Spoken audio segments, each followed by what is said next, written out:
Welcome back to McChats here on McGTV, youtube.com/MikeMcGTV. Follow me on Twitter at MikeMcGTV. It is again your host, Mike McG, joined by my good buddy Jason from the Three Geeks Podcast over at youtube.com/3Geeks Network and on Twitter at 3Geeks Podcast. How you doing, Jason? Doing well, man. So, there's a couple of things, a little bit of housekeeping before we get into the meat of our discussion tonight.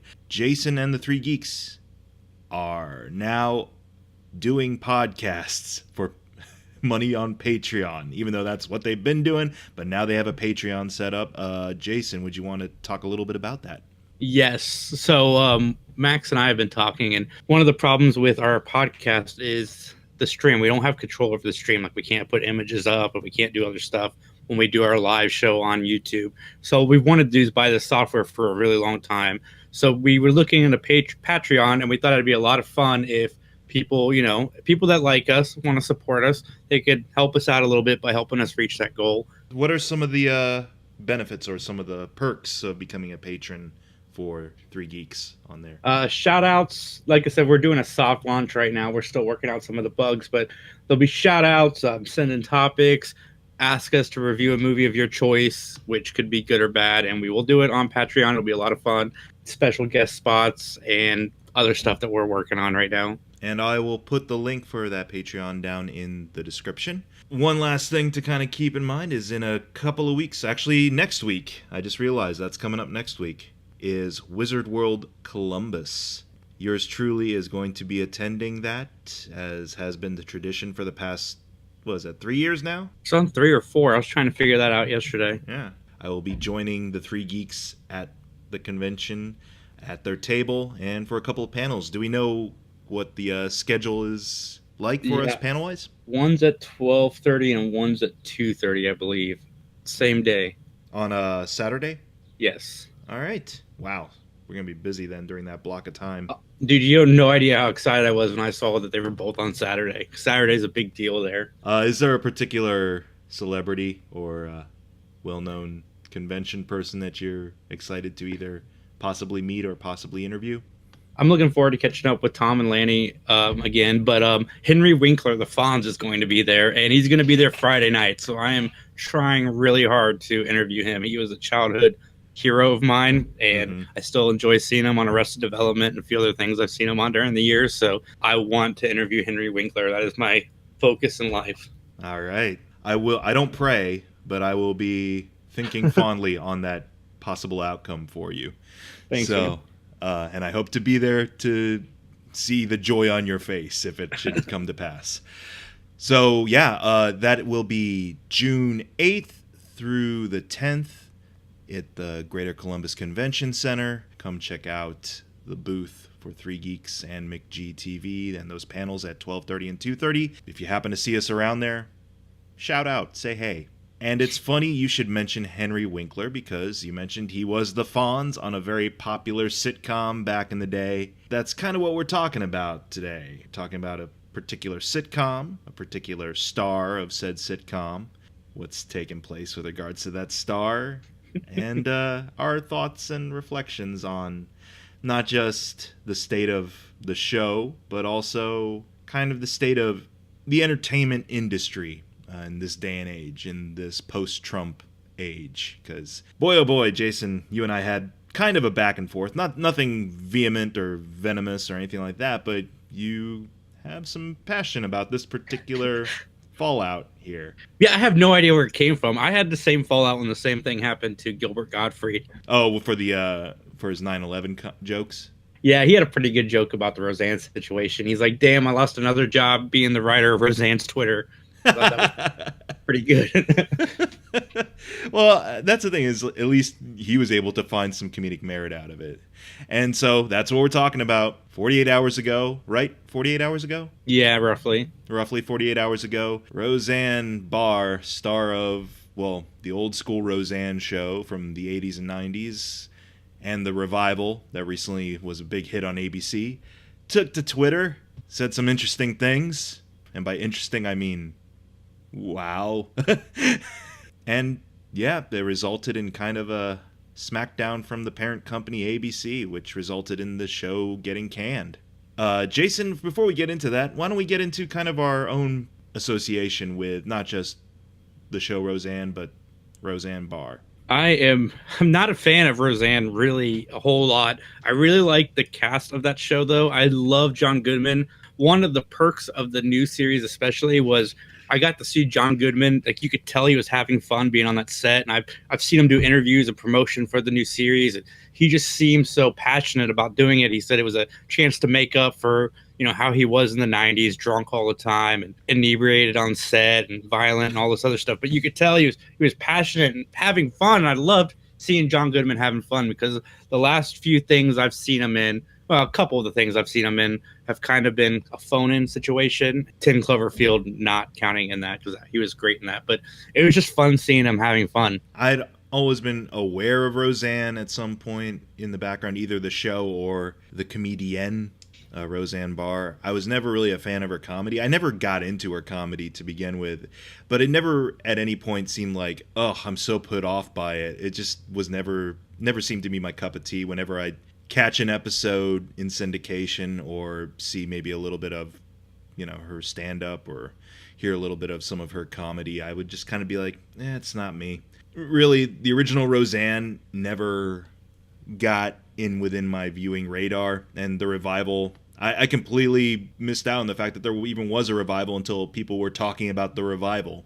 I was like, oh, okay, that's a thing now. Okay, cool, fine, whatever, I'm not watching it. And then, yeah, past 48 hours, she made some, let's say, questionable comments or some questionable jokes with regards to a former, who was it? A former member of Obama's staff. I believe the tweets went something along the lines of, now, red flag here, everybody. This is what she said. This isn't what I'm saying. That the lady was the resulting birth of Planet of the Apes combined with Extreme Muslim, yeah. Extreme Muslim. And I'm kind of like, yeah, that's a little intense.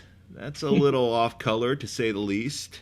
ABC quickly doubled down and said, nope, we don't tolerate that kind of stuff. Bye-bye show. What were kind of your initial responses to this, Jason? Because I got really heated about this. And like I said, I'm not the world's biggest Roseanne fan, but I just,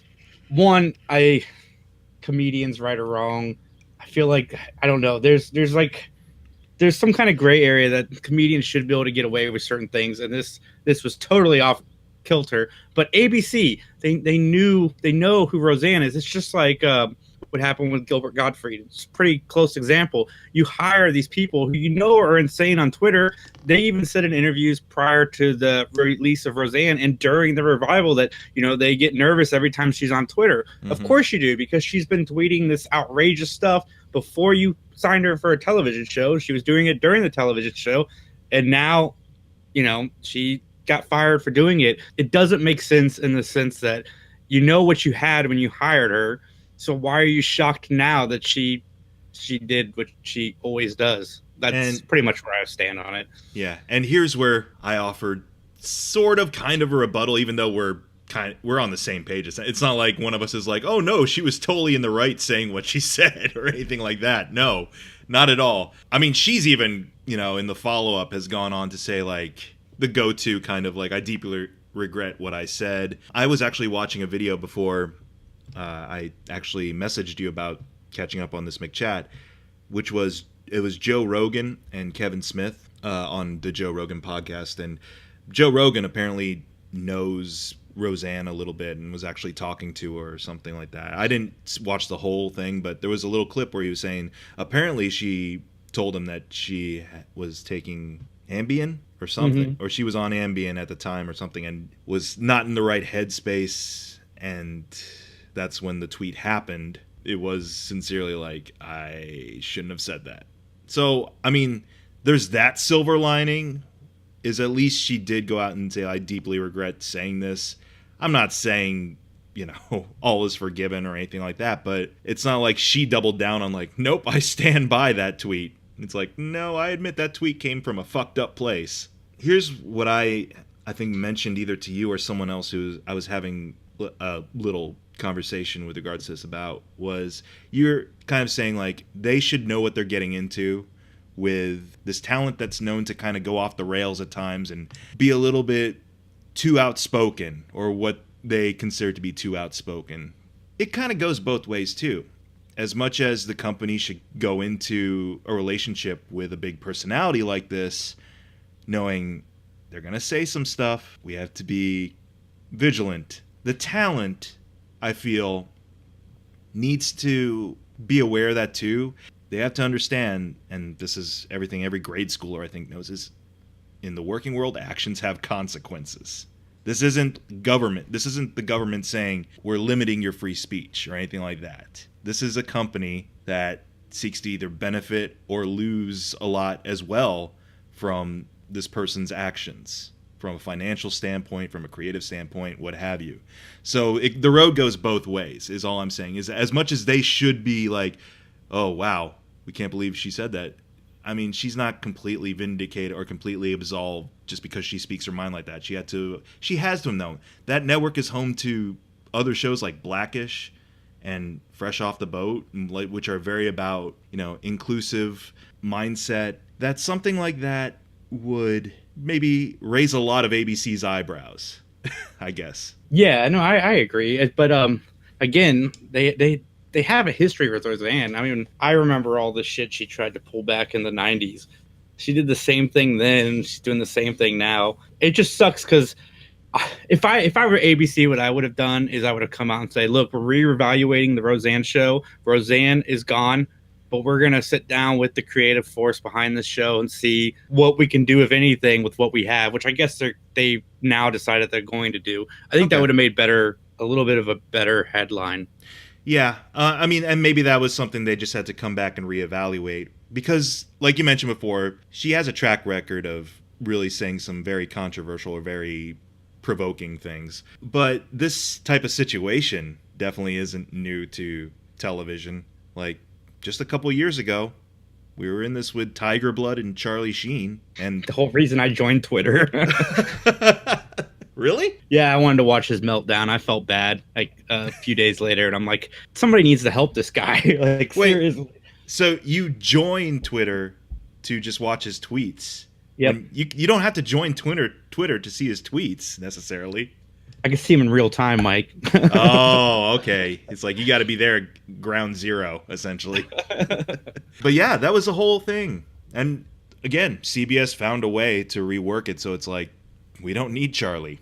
Charlie dug his own grave. We don't have to bury the show with it. It's good to kind of hear, I guess, some kind of movement. I mean, I'm not a fan. Just because she's gone doesn't mean I'm going to tune into the show now or anything like that. It's just what you said. You did say something very vital, I feel, which is it's a shame that everyone on that production has to suffer because of her and how she's the figurehead of it. But because she's it's coming out today that if they cancel season 2, ABC still has to pay the cast and the crew.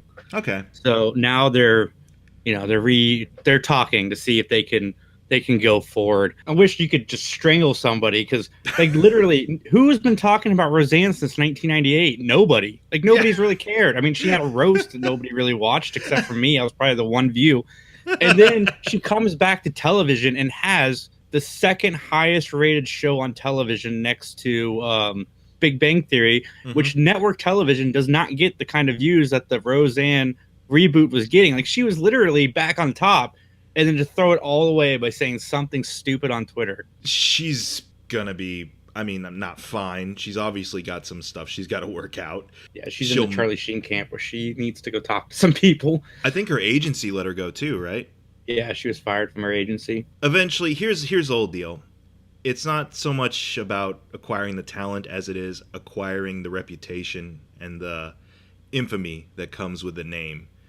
Eventually, some down-and-out agency is going to take her on just because of the name recognition, and they'll feel, okay, there's something we can still do with her because she's infamous now for this. She'll eventually, I won't say land on her feet or anything like that, but she'll eventually find something. But I'm glad to hear that the rest of the crew and the cast members and stuff will be compensated. I mentioned this too in our conversations on Facebook, which was, I know one of your big things was John Goodman and saying like it's too bad because he looks like he's having so much fun. I'm like, he'll be fine. Like I feel bad because I felt like I kind of dismissively passed over your comment. I'm just like, dude, he's fine. He'll make 5 movies next year and he'll be set. I just had so much fun watching it with Liz. Like, man, look how much fun John Goodman's having. Like, he's in this show. He's not just like phoning it in or mailing it in. Roseanne tweeted out today or last night that she wished ABC would keep Lori and John around because they are 2 of the best character actors and the network was lucky to have them. That's good too. She is trying to extend an olive branch in some way, shape, or form, and I can acknowledge that at least. Like I said, I really got no horse in this race. Like I'm not one of those people. It's like, good. I hope she never recovers. I hope she's reduced to working at what's a really down and out burger joint, Checkers or something. I don't know. I'm not one of those people. I'm just like, you know what? Yeah, consequences. I like the sitcom genre. I know I'm a rare breed for our age to enjoy sitcoms, but I do. So, I mean, I could care less if Roseanne's on it, but I'd like to see this cast stay together. And even if they don't, a majority of at least the on-screen talent, they'll be fine. Laurie Metcalf and John Goodman, I got more involved with their stuff after they left Roseanne. Like, oh yeah, Laurie Metcalf had a good year this year. I mean, won the Roseanne revival, but nominated for an Oscar for Lady Bird, which was a good movie. Yeah, absolutely. Yeah, regardless of what Max says, that is a good movie. Max has no idea what he's talking about. I really didn't get much into the shenanigans of the castmates until after they left the show, just because I'd only associate them with the show. And now I'm kind of like, yeah, I'm glad they were having fun and so forth, getting back with the old gang. But you know what? Maybe the revival, it was a nice temporary thing.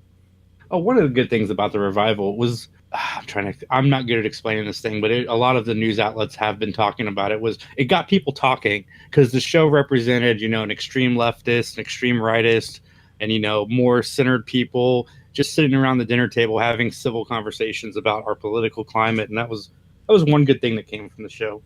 Which is kind of hilarious. Exactly. It's ironic. Of hilarity to the whole shenanigans. Because I forget who I was watching. It was Bill Maher a couple weeks ago.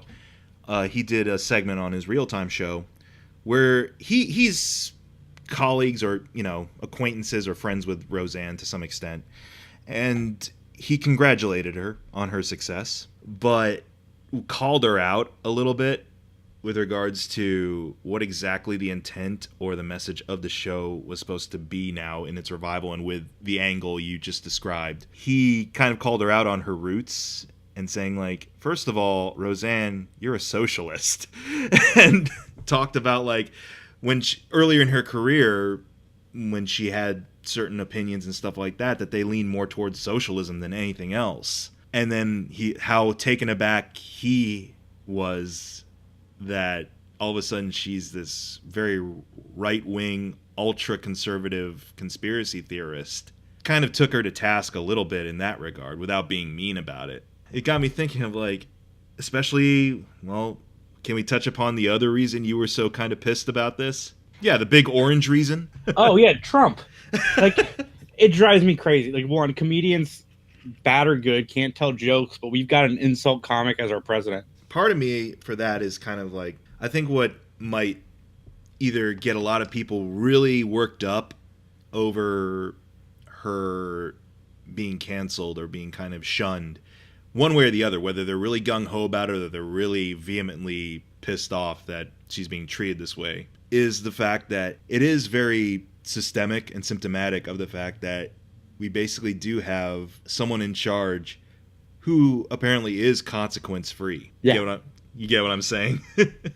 Yeah. I heard a comedian today, I was listening to a podcast, and he's like, with the Obama administration, a lot of people felt that the country had gotten a little soft.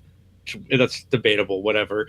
But then with Trump, we way overcorrected to the extreme. Mm-hmm. And I hate it because same thing with Roseanne. Trump brings about this appeal that, open racism is okay, or saying whatever's on your mind is okay. And It's not always okay. And that, again, that's the whole tying into people got to realize, free speech that's protected from the government, certainly. Speak your mind or express yourself, so long as it's not, imposing physically, emotionally, mentally, or harming anyone in that regard. But when it comes to the comings and goings of a corporation or, a privately owned company or production house, they have their own standards, and if they have a zero tolerance for that kind of stuff, that's it. But when the country that apparently is trying its darndest to say we have zero tolerance towards all this stuff is being very lenient towards an individual in a position of power who kind of... Here's the whole thing, and I know this is getting into a political thing, and I look forward to all the dislikes and lovely comments down below if anyone actually listens to this far. But I feel this is a little bit in touch with Roseanne too. They act before they think things through. Mm-hmm. Now, some people might love that. Some people might really get into the idea of like, yeah, go with your gut, go with your instincts. But there's a reason we've evolved to this point where we're supposed to say, actually, let's not go with the instinct. What happens if I don't go with the instinct? For just a millisecond even. To kind of say like, if I put my hand over this open flame, what's going to happen? Yep. And I feel that's kind of the issue too, is that when you have someone in a position of authority, whether it's the creative head of a show or, let's just say, the leader of the free world, you get the sense that impulsively leaps out with a statement or some kind of declaration or some kind of tactic without fully thinking through what immediate or long-term consequences there could be, and receives no, or at least doesn't acknowledge any of the feedback or the criticism, and doesn't receive any, call it punishment, call it reprimand due to the action. Yeah, what do you expect? Yeah, and to tie it back to Roseanne, Hollywood is doing a pretty good job of looking at themselves and Trump and cleaning house, sort of say. So this whole Roseanne thing isn't a shock because Hollywood wants people to see that they're not going to let what used to slide, because, our president was part of Hollywood to some degree, and that behavior is no longer tolerable. So they are doing their way of, making themselves cleaner, and Roseanne's another casualty in that war. And I mean, here's my thoughts on that too, with regards to, this is getting into another topic completely, but it's totally in line with what's been going on with regards to the show, which is stuff like Me Too or Time's Up, where you find people, like you said, are kind of looking at that reflection and seriously scrutinizing it now. Certainly, there is call for scrutiny. There is call for critiquing. There is call for looking into things that you find to be of some suspicious or malevolent intent, certainly. But one thing I hope it doesn't continue to kind of funnel into is the complete sanitization of everything. And I feel this ties in a lot with comedy, because comedy still is subjective, and I just kind of feel in this post-Trump, post-Me Too, post-Time's Up era, the real memorable, lasting comedy will be completely like extinct within a couple of years or so. You kind of feel that happening, like big acts like Jerry Seinfeld or Chris Rock or Larry the Cable Guy, even Larry the Cable Guy.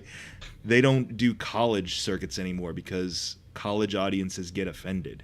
Yeah, I hope comedy stays pure. I'm sure it's not. I personally feel comedy, it needs to hurt a little bit. Yeah, I agree. The latest Chris Rock stand-up special, he had a joke where he wanted to see as many white kids get killed by the cops as black kids, and all these sites were running with, Chris Rock's racist. He wants to see white kids die. That's not what he said. He wants to see it be even, which means none. He wants to see cops not killing either side of the argument, and everybody ran with how it was insane. And it's amazing that the concept of hyperbole is completely lost on people sometimes. Yeah, it's like Max will go off on a tangent about the kneeling in the football games. Everybody's all worried about that, but nobody's like trying to figure out why they're doing it. Yeah. Like that's not even a topic of conversation. And I feel that's the thing. Context is important. Bring it back to the Roseanne thing. The context of that tweet, whether you thought it was a funny joke or you thought it was a horrible racist statement, That's completely your interpretation of it, certainly, but also know the context of it too. Is if those are the consequences ABC bestowed upon her, she has to reap those consequences. But the context of it, she wasn't in her right mind. She wasn't quite herself. You could argue she hasn't been quite herself for several years. I feel that is vital. That is kind of important in further discussions. Now, again, I'm not even a fan of hers. I'm not devastated that the revival is gone or anything like that. But I'm just saying, it's like I can understand not understand both sides, but understand why a company would take the action it took, because that's what companies are supposed to do during those situations. But also, I don't know. It's a tricky thing when it comes to especially the idea of comedy. I feel in particular, which is why I want to have this very serious discussion, breaking it down. Well, I love the fact that you're not a fan of the show or Roseanne, and I'm not really a fan of Roseanne, but I love the show, and we're talking about Roseanne when neither one of us really likes Roseanne. Well, because it's become such this is why I really wanted to do the McChats with you. It wasn't really because of our back and forth, because we ended up just kind of agreeing on points anyways. But it was like, this has become such a talking point for the past couple of days that feels like it is being heavily influenced by just the way kind of society and the way how we view pop culture now, how a lot of that is being funneled into this. Mm-hmm. I should have prepared a Wikipedia. We're not being funny. I'm just going to put it out there. Let comedians just know who you're hiring. Network, studios, ad agencies, and don't be surprised if they do something that stand-up comedians do or whatever. And here's the thing with comedians too. You made the whatchamacallit, the disclaimer for the company. I'll make the disclaimer for the comedians. I understand. You want to be the edgy artist that you always have been. You want to be able to speak your mind and be truthful about what you believe in and be able to deliver it in a comedic package. But know that when you get into those big corporate deals, when you get into those contracts to serve a company that not only has to consider maybe your viewpoint, but several other viewpoints that might clash with your ideologies, you do have to learn to play ball if you want to hang on to that paycheck. Yeah, TJ Miller. Yeah, again, another one. Jeez. I just saw Deadpool 2 for the third time. Okay. I was just watching like, man, you messed up. Yeah. I feel when it comes to the showbiz angle of things, especially, you need to have a little bit of that compromise in you, even if it irks you to no degree, because that's the only way you're going to be able to reap some kind of financial and brand name benefit from it. You have to be willing to kind of say, like, okay, I'm going to draw this line just this once for this. I know, for any diehard comics out there who might be listening to this, like, what a pussy move. Because believe me, dude, I when I was in New York City, I used to go to a lot of open mics and a lot of underground mics that had a lot of really raw, really unfiltered comedians and storytellers at them. These would be comedians. These would be people who they would just throw it all out there. Every little thought, every little tangent they conjured up. Uber racist or uber sexist. Definitely just not clashing with the current political correctness aesthetic. They threw it out there. But the thing is, because it was such a small venue, because they weren't necessarily inciting anyone into violence, they were just speaking their minds, the audience, to some extent, had to kind of take it, because it was small. It wasn't a multi-million-dollar venture. Mm-hmm. It was a place you do like a $5 cover for, and that was it. There was this guy, I can't remember his actual name, but he called himself Satan. And here's his whole spiel. He dressed up like Jesus with devil horns. He had the robe, the beard, devil horns. And he came out one day to this open mic, which had a weekly theme. Now, you could use a theme or you couldn't use a theme. It didn't really matter.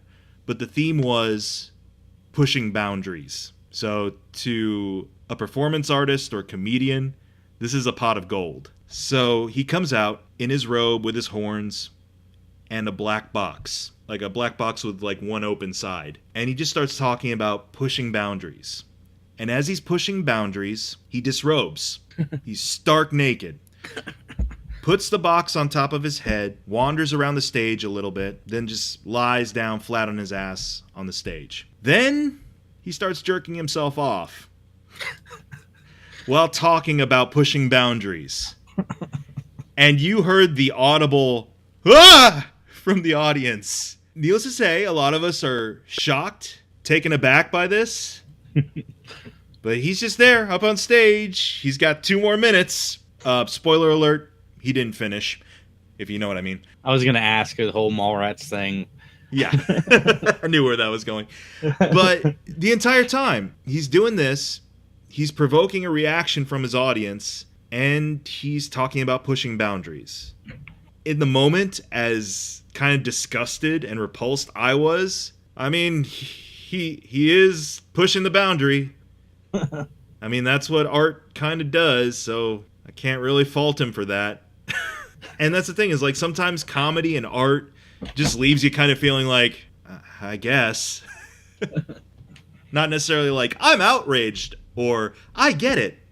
It's more like, sometimes you have to be left with that uneasy feeling and be like, how do I deal with this?